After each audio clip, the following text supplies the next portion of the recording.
It may be my name, but it's just not my game. Stop!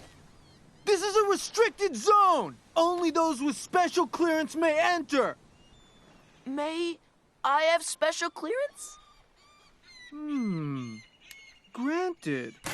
Welcome to my office. Go that way. Welcome to the truth. Citchen Calamity? Wait, Citchen Calamity? Huh, I thought it was gonna be something crazy, like snake people. Well, while today's topic isn't as dangerous as Sneeple... The hunger is real! Oh, tough break, Pearl.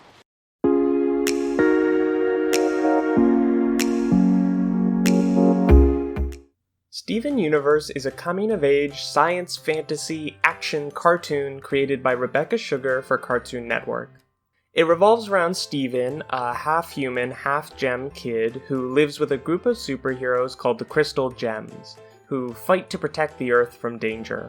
But don't start thinking this is a Justin in Power Rangers Turbo situation where a kid stumbles through superhero life for laughs. Guys, I'm the new Blue Ranger. Isn't that cool or what? Steven Universe is iconic for its queer themes, showcasing healthy interpersonal relationships, as well as focusing on the flawed nature of its characters. As a non-binary nerd with mental health issues, this show feels like a fever dream.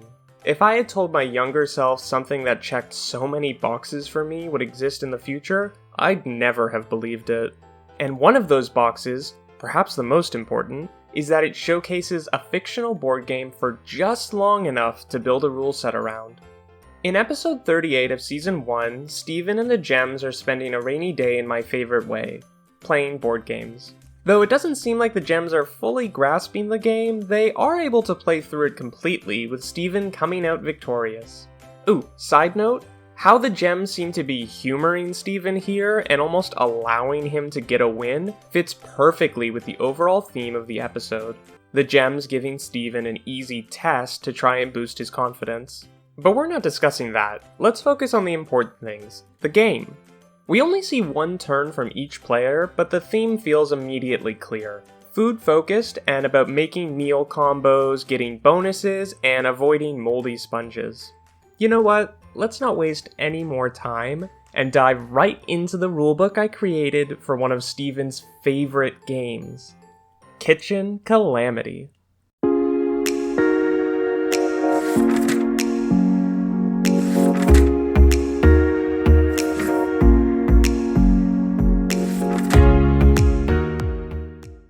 Unlike the last game I did, Gale Force Winds from Bob's Burgers, this rulebook is a much more manageable size. We even got a glimpse of it in the show, though I made sure mine was more colorful. The basic premise is players trying to get the most victory points by having the best ingredients or the most completed meal cards by the end of the game.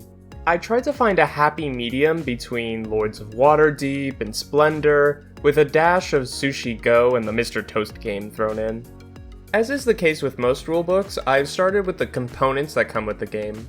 We get a clear look at these in the episode: the game board and player tokens, 2 custom 6-sided dice, a blender dice roller, and 2 decks of cards, which I'm considering to be the same deck but simply split in 2.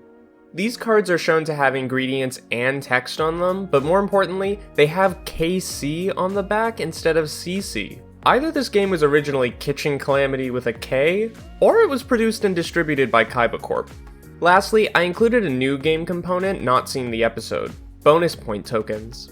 These are little circular pieces players can acquire throughout the game from landing on certain spaces, events, or rolls of the dice. Speaking of the dice, I spent a lot of time analyzing the frames of this episode to make out all sides of them. We know 5 symbols for sure from these animation test shots, but I really wanted to see if I could make out anything that looked like a 6th symbol, but no dice. And no pun intended there. So the next step was simply to determine the layout of the dice, and right off the bat we know that the 2 dice are slightly different. But as I looked at them frame by frame in the episode, all I ended up learning was that the layouts presented weren't possible. They show about 4 to 5 different ones. What I ended up doing was ignoring the frames and building the dice layouts off of the test shots. I decided that while both dice have all 5 symbols present, one has 2 X's and the other has 2 eggs, or sunnies as Steven calls them. Setup is simple, with some notes on removing certain cards for 2 players, having all player tokens begin on the 1 space, and the first player being determined by who had breakfast the earliest that day. The actual gameplay is turn-based, with players choosing between 2 actions, draw or move. The draw action has players naturally draw a card from one of the 2 available decks, their choice which. There are 4 types of cards in the game: ingredients, meals, events, and special items. If the player draws an ingredient or meal card, they simply add it to their hand. Event cards are read aloud and have their effects occur immediately before being put in the discard. I made sure to include the 3 cards from the episode that sounded like events to me: Freezer Burn, Moldy Sponge, and the Eggquake, as well as 5 more of my own making. My favorite of these is Alien Landing, an event sponsored by Cookie Cat. I thought this was a cute idea and made Steven's love of this game make that much more sense. I also included an event sponsored by Popcorn, seen several times throughout the series. Lastly, the special items, while also read aloud as seen when Garnet acquired the golden can opener. Garnet, your move.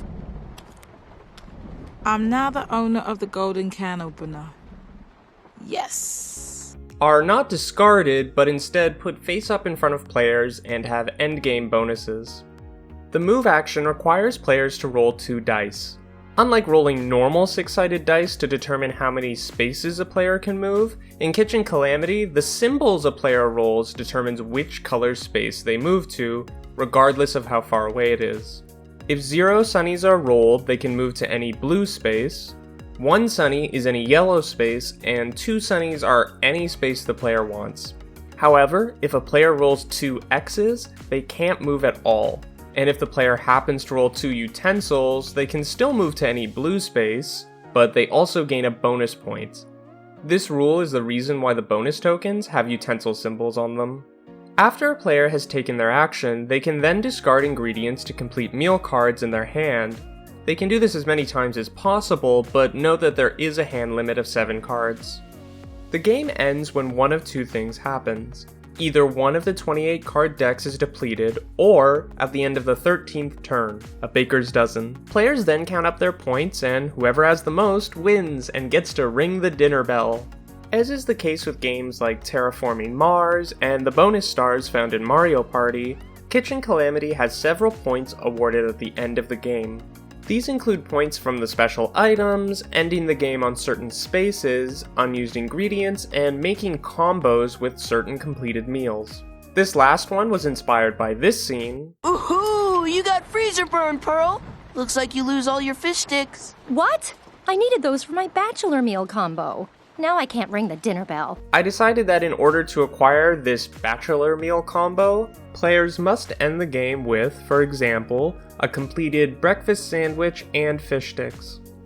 Before I move on, I like to imagine that this next page is the one that made Pearl say, Who wrote this game? I wanted to have a reference page for what ingredients went with what meals to make it easier for new players. I tried to put it together in the shape of an ice cream cone to stay on theme, but I think it just turned out like an extraterrestrial. Oh, don't tell Ronaldo that. I don't want him realizing that I'm an alien, I mean thinking I'm an alien. One more thing to note on this page, Pearl says this line, That's baloney!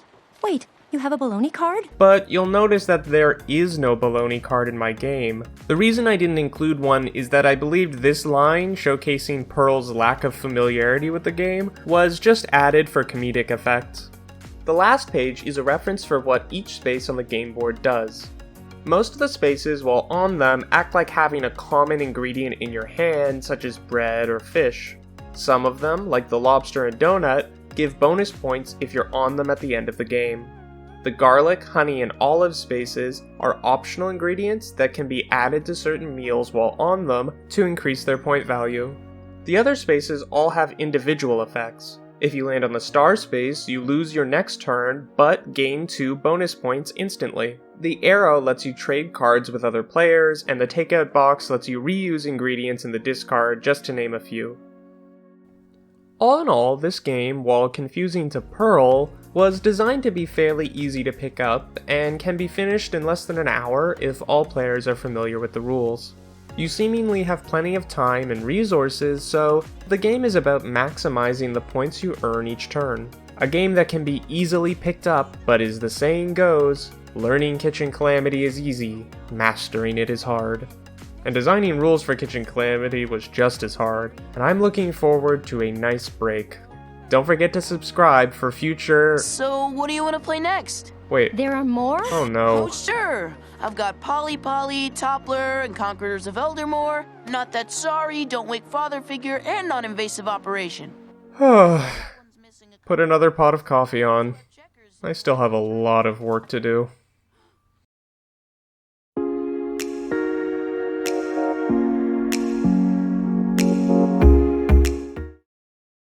Shh! I'm picking up a quantum flux on the weirdometer. There. Whoa.